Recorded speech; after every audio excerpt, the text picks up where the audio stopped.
గాంధీ ఆసుపత్రిలో సిబ్బంది తీరు మారటం లేదు. ఎప్పటికప్పుడు సిబ్బంది నిర్లక్ష్యం వెలుగు చూస్తూనే ఉంది. రోగులను బంధువులే వీల్ చైర్స్ పై తీసుకెళ్లడంపై ఎన్ని విమర్శలు వస్తున్నా ఇక్కడ సిబ్బంది తీరు మాత్రం మారటం లేదు. ఇప్పుడు తాజాగా దుబ్బాక ఎమ్మెల్యే సోలిపేలిపేట రామలింగారెడ్డి భార్య కూడా తన సోదరి కుమారుణ్ణి వీల్ చైర్ పై తీసుకెళ్లారు. వీఐపీలకు సైతం ఇలాంటి పరిస్థితి వస్తే తమలాంటి సామాన్యుల పరిస్థితి ఏంటని రోగులు ప్రశ్నిస్తున్నారు.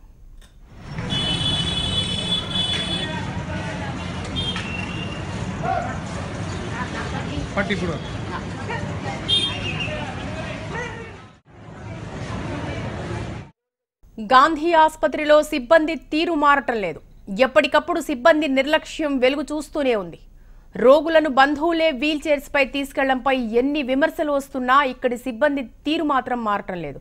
ఇప్పుడు తాజాగా దుబ్బాక ఎమ్మెల్యే సోలిపేలిపేట రామలింగారెడ్డి భార్య కూడా తన సోదరి కుమారుణ్ణి వీల్ చైర్ పై తీసుకెళ్లారు. వీఐపీలకు సైతం ఇలాంటి పరిస్థితి వస్తే తమలాంటి సామాన్యుల పరిస్థితి ఏంటని రోగులు ప్రశ్నిస్తున్నారు. పూర్తి సమాచారం మా ప్రతినిధి రమణ అందిస్తారు. రమణ, మనం విజువల్స్ చూస్తున్నాం. దాదాపు ఇలాంటి సీన్స్ అయితే దాదాపు రిపీట్ గా గాంధీలో జరుగుతూనే ఉంటాయి. ఇక్కడ పేషెంట్లను పట్టించుకున్న పాపన పోలేదు.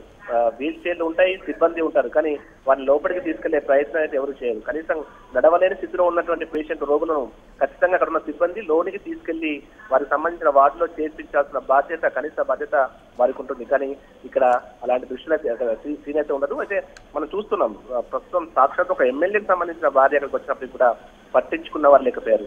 తను కూడా ఎవరైతే దుబ్బాక ఎమ్మెల్యే సోలిపేట రామలింగారెడ్డికి సంబంధించిన భార్య తన సోదరి కుమారునికి మానసిక పరిస్థితి సరిగా లేనటువంటి అతనికి చికిత్స కోసం ప్రతిరోజు అంటే ప్రతి వారం ఒకసారి గాంధీకి వస్తుంటారు. అదే దానిలో భాగంగా ఈ రోజు కూడా వచ్చారు. కనీసం అక్కడ ఎవరు కూడా లోనికి తీసుకెళ్లే పరిస్థితి. దాంతో స్వయంగా ఆమె వీల్ చైర్ లో బాబును లోపలికి తీసుకెళ్లిన పరిస్థితి చూస్తున్నాం. అయితే ఇలాంటి సిచ్యువేషన్ కేవలం ఇలాంటి ప్రముఖులకే ఇలాంటి సిచ్యువేషన్ ఉంటే ఇక సాధారణ రోగులను పట్టించుకున్న వారు ఎవరైనటువంటి అభిప్రాయాలను మిగతా రోగులు వ్యక్తం చేస్తున్న పరిస్థితి ఉంది. అయితే రమణ, ఆసుపత్రి సిబ్బంది అలాగే సూపరింటెండెంట్ ఏం చెప్తున్నారు? ఒక ఎమ్మెల్యేకి వైఫే ఒకే ఈ పరిస్థితి వచ్చిందంటే ఇక మిగిలిన వారి పరిస్థితి ఏంటి అనేది ఇక్కడ ప్రశ్నార్థకం అవుతుంది. ఏమంటున్నారు సిబ్బంది? ఇప్పుడే మా దృష్టికి ఇప్పుడే వచ్చింది ఈ ఇష్యూ. దీనికి సంబంధించి మేము పరిశీలిస్తున్నాం. సంబంధిత ఎవరైతే దీనికి కారకున్నారో వారిపై చర్యలు చేపడతామని చెప్తున్నారు. అంటే ప్రతిసారి కూడా మనకు ఇలాంటి ప్రకటనలు రావడం సహజమే, కానీ పరిస్థితుల్లో మాత్రం మార్పు రావట్లేదు. దానికి సంబంధించి రోగులు తీవ్రమైన అసంతృప్తి వ్యక్తం చేస్తున్నారు. అంటే చాలా మంది రోగులు నడవలేని పరిస్థితుల్లో ఉంటారు. వారికి సంబంధించి అక్కడ వీల్ చైర్ సిద్ధంగా ఉంటాయి, సిబ్బంది సిద్ధంగా ఉంటారు, కానీ వారి లోనికి తీసుకెళ్లే పరిస్థితులు మాత్రం అక్కడ ఉండవనేటువంటి అభిప్రాయాలను, ఆవేదనలు మాత్రం రోగులు వ్యక్తం చేస్తున్న పరిస్థితి మాత్రం కనిపిస్తుంది. త్రిష, అంటే ఇటువంటి ఘటనలకు సంబంధించి మనం చాలా సార్లు కథనాలు ప్రసారం చేశాం, పదే పదే ప్రసారం చేస్తూ వచ్చాం, కానీ పరిస్థితి మాత్రం మారినట్టుగా కనపడుతోంది. మళ్ళీ ఇప్పుడు ఈ పరిస్థితి చూస్తుంటే అయితే మొత్తం మీద సూపరింటెండెంట్ ఏం చెప్తున్నారు?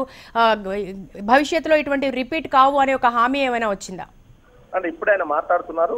ఇప్పుడే ఈ విషయం మా దృష్టికి వచ్చింది. ఇలాంటి ఇంకా ముందు జరగకుండా తగు జాగ్రత్తలు చేపడతామని చెప్పేసి ఆయన చెప్తున్న పరిస్థితి కనిపిస్తుంది. అయితే మీరు ఇంతకుముందు చెప్పినట్టుగా ప్రకటనలకే పరిమితం అవుతున్నారు, కానీ క్షేత్రస్థాయిలో ఈ సమస్యల పరిష్కారానికి మాత్రం నిజంగా కృషి జరగడం లేదని మాత్రం మనం చెప్పుకోవాల్సిన అవసరం. ఎందుకంటే గతంలో ఒక పేషెంట్ అయితే తను స్వయంగా ఇలాంటి సీను, ఎందుకంటే తను నడవలేని పరిస్థితిలో ఉన్నాడు, ప్రతిసారి ఖచ్చితంగా ఆసుపత్రికి వచ్చి చికిత్స చేసుకోవాల్సిన పరిస్థితి.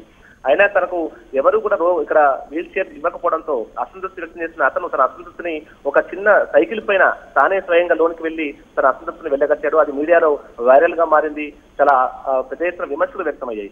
సేమ్ మళ్ళీ అలాంటి ఇన్సిడెంట్, అంత పెద్ద ఇన్సిడెంట్ జరిగినప్పటికీ కూడా ఇక్కడ సిబ్బంది తీరులో మార్పు రాకపోవడం పట్ల తీవ్రమైన విమర్శలు వ్యక్తం అవుతున్నాయి.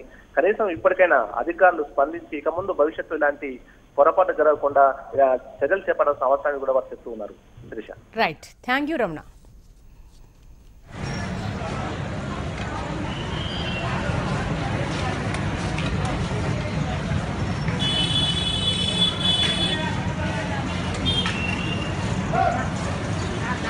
పట్టి